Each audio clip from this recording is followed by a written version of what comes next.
is 20 years old. She's a wonderful young woman. She's got an awful lot of needs. She's quite severely disabled, struggles to control all of her limbs, uses a wheelchair, needs a lot of individual personal support all day. But also quite an unusual girl in the sense that she's alert, very alert and bright and clever. Struggles with communication to show that cleverness to other people. But quite an amazing person to be with.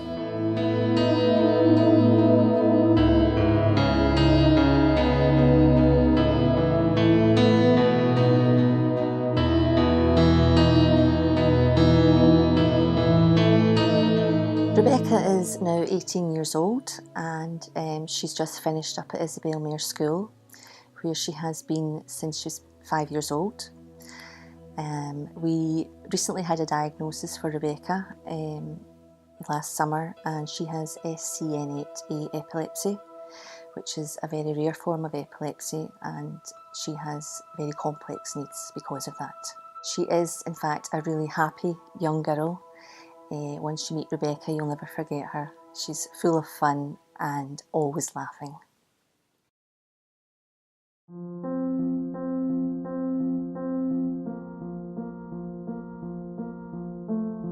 Dean is my son. He's 22 years old. He has complex needs. His diagnosis is dystonic quadriplegic cerebral palsy. And even though he has complex needs, he is happy, handsome, inspirational, and enjoys life. He's just a wonderful, wonderful young man, and we all love him very much.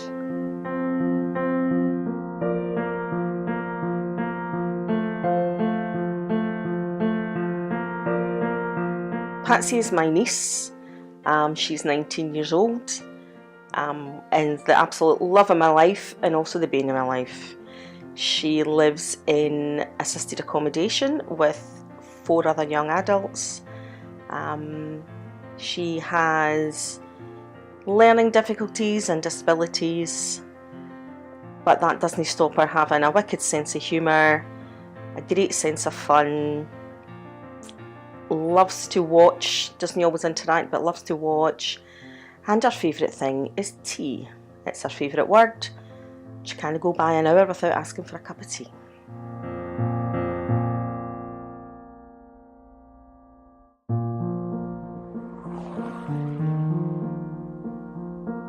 My job is an operations and development manager for RNIB Build Services. We work with adults with various needs, various visual impairments, various levels of learning need, physical ability.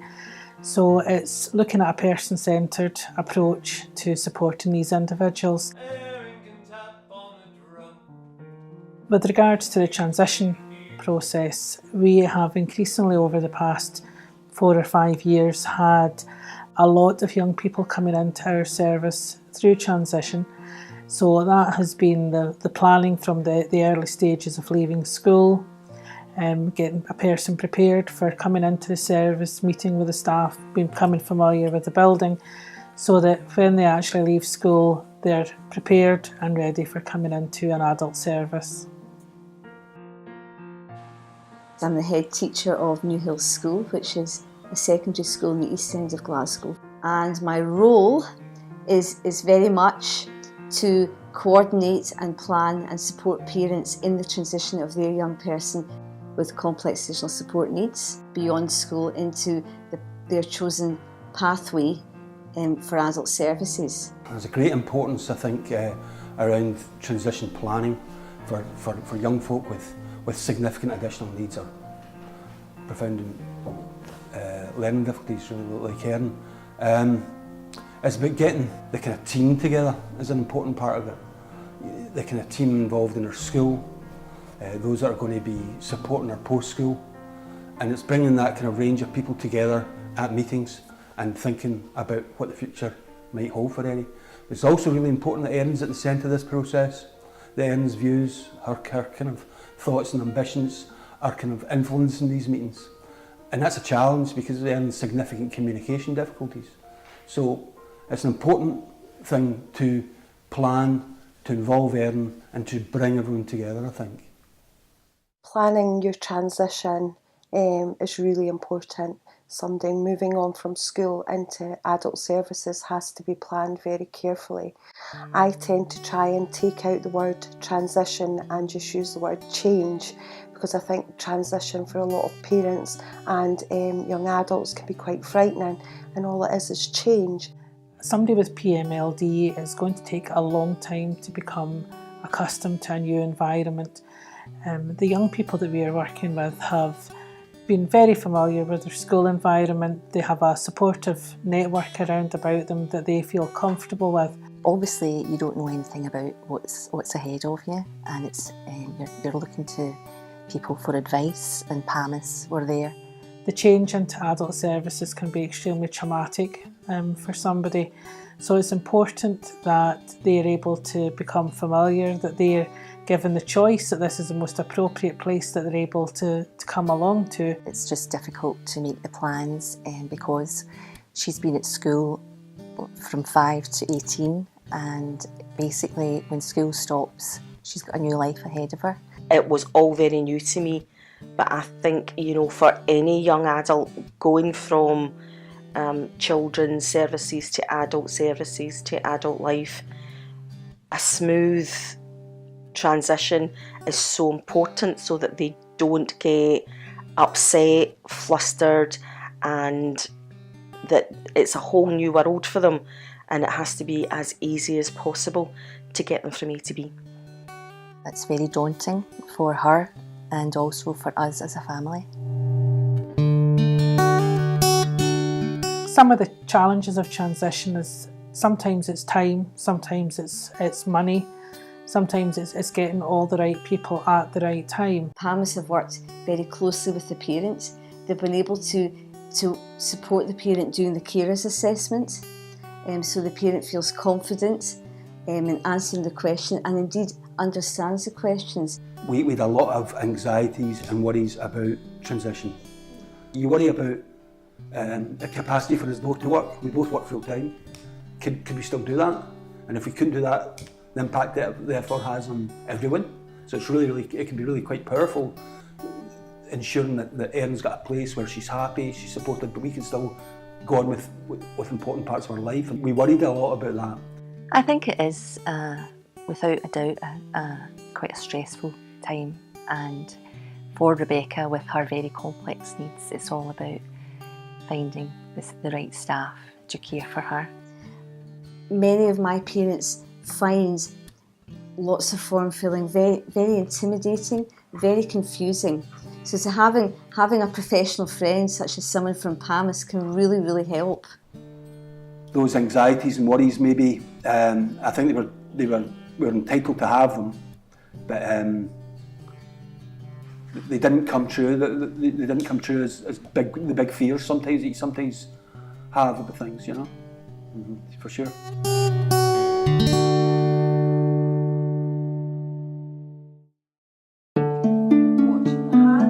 Knowing about PAMIS now has just opened so many doors for us. There we go. And I wish so much that I had known about PAMIS when Dean was at school and about to transition. PAMIS for me thought of a lot of things that I didn't. We would go to visits, we would go to meetings, and my PAMIS representative would think of the questions that I didn't. PAMIS support was really kind of important through the whole process of transition for Erin.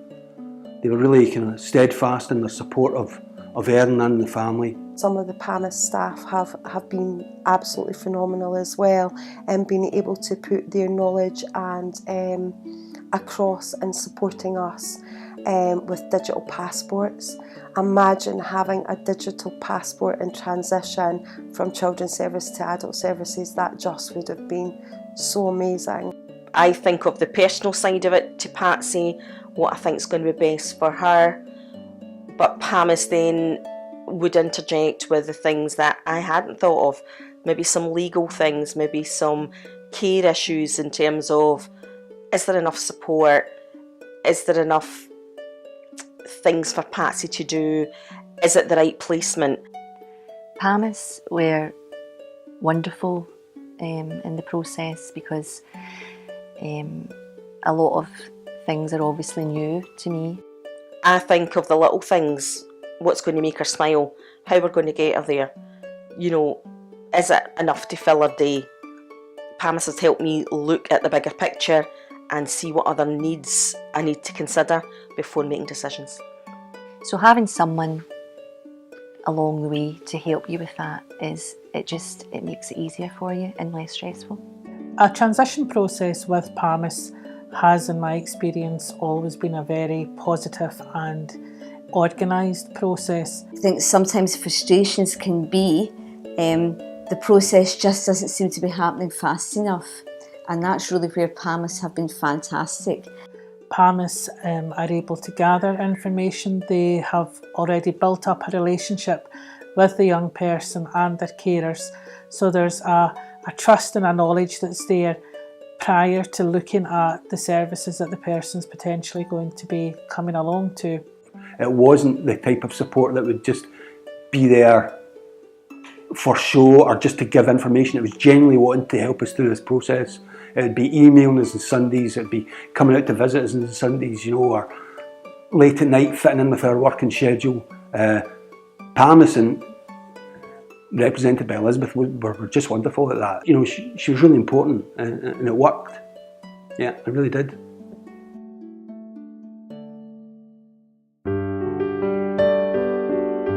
The information I got from Elizabeth through emails, telephone calls, information that was sent out to me, and I had this regularly, and it was great for me to have that and choose what I could do that would help Rebecca out.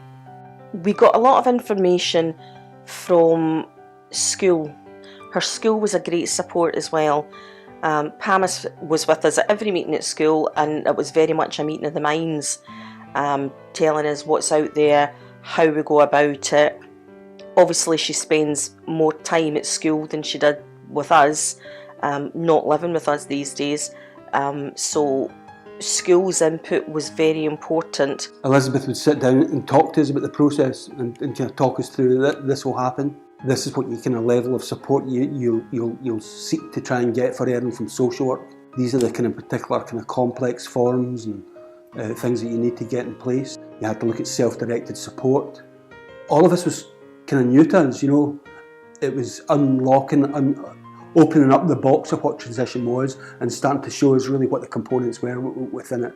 Service providers from her house would give us a great deal of information again about what her likes and dislikes was, and PAMIS then helped us put all those ideas together and come up with a plan of action on what we should be looking at, how we look at it, and where we go from here.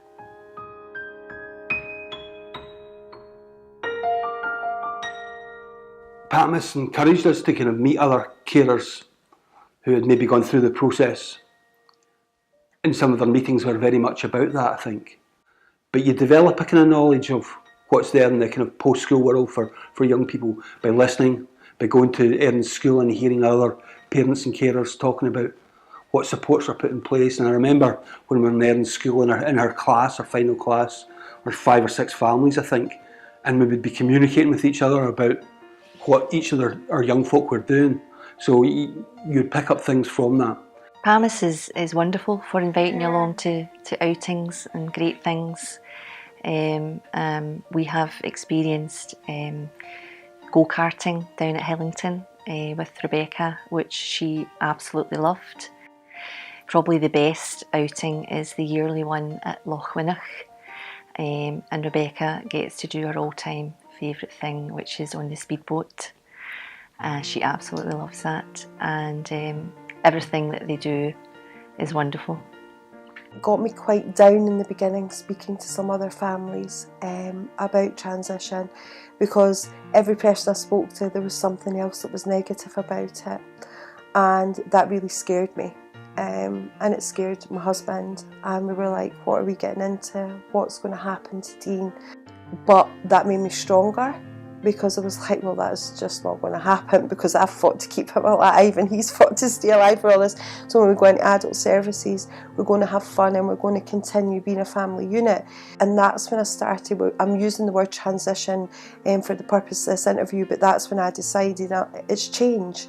And I tried to say to the other mums and dads, this is just change. It's about like you moving job. There is anxiety with any kind of change in life. How lucky am I that he is out today, enjoying the sunshine, shopping, going to the cinema, swimming.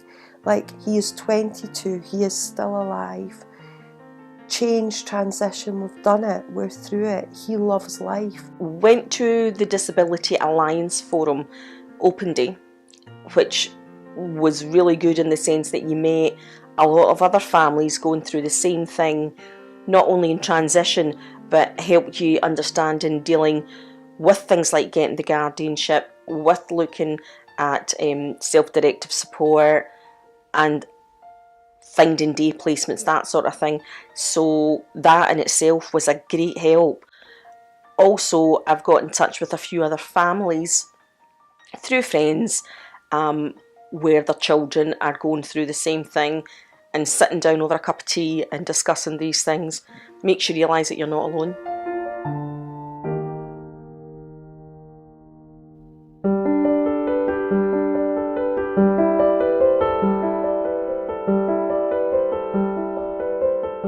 Parents with children with quite significant needs, and us certainly, you do worry about the future. You worry about who's going to be there to look after your daughter when you're not there. You worry about your capacity to do that physically and emotionally demanding kind of task. So you worry about being able to kind of keep it all going. I think my biggest concern is how long have I got left for my son. And I think that's the biggest thing for anybody that has a child or young adult with complex needs. How long have we got them for? You see a deterioration over the years. And with that comes then, well, if I haven't got long with my son, I want him to have the absolute best life he can, and I want to make sure there's services out there that can provide this.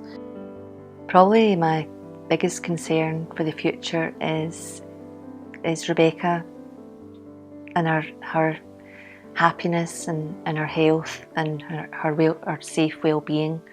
Obviously, for us, that's the most important thing.